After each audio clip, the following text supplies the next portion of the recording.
అండి. ఆలయవాణి ప్రేక్షకులందరికీ గురు పౌర్ణిమ శుభాకాంక్షలు.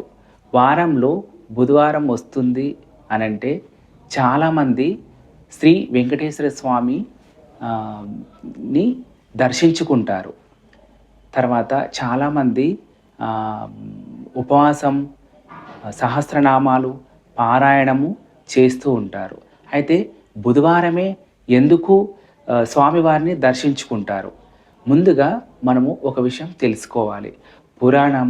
పురాణాలు, వేదాలు, ఆగమ శాస్త్రాల్లో ఎక్కడ బుధవారం మాత్రమే శ్రీ స్వామివారిని దర్శించుకోవాలి, బుధవారం మాత్రమే స్వామివారికి ఎంతో ఇష్టమైన రోజు అని స్పష్టంగా చెప్పబడలేదు.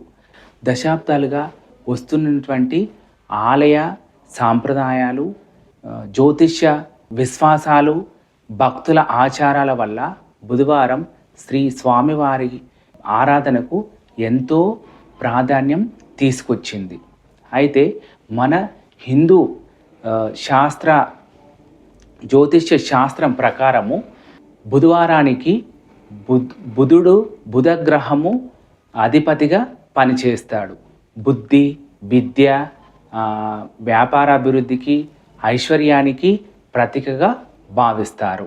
అయితే శ్రీ మహావిష్ణువు కలియుగ ప్రత్యక్ష దైవమైనటువంటి శ్రీ వెంకటేశ్వర స్వామి తన భక్తులకు జ్ఞానము, సంపద, శుభ ఆశీస్సులను ఇస్తారని వాళ్ళ యొక్క నమ్మకం.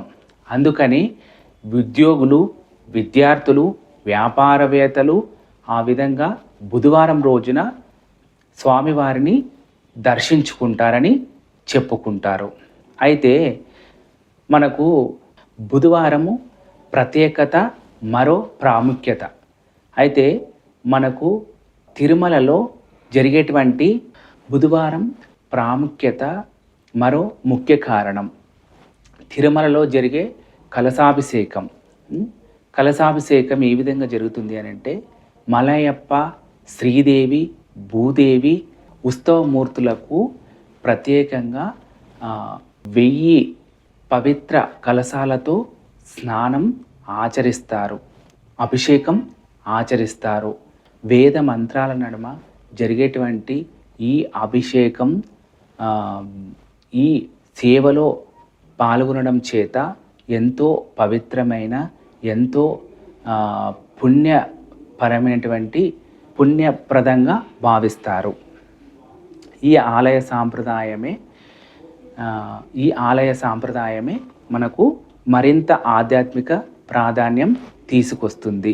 ఈ బుధవారానికి ఈ ఆలయ సాంప్రదాయమే బుధవారానికి ఎంతో మరింత ఆధ్యాత్మిక ప్రాధాన్యం తీసుకొస్తుంది. అయితే ఇక్కడ మనము గమనించాల్సింది ఏంటి అని అంటే, భగవంతుని దర్శించుకోవాలన్నా, భగవంతుని ఆరాధన చేయాలన్నా బుధవారం మాత్రమే చేసుకోవాలని అవసరం లేదండి. మనము భగవంతుడి యొక్క ప్రీత్యర్థంగా మనము ఏ వారంలోనైనా ఆ భగవంతుని పూజించుకోవచ్చు.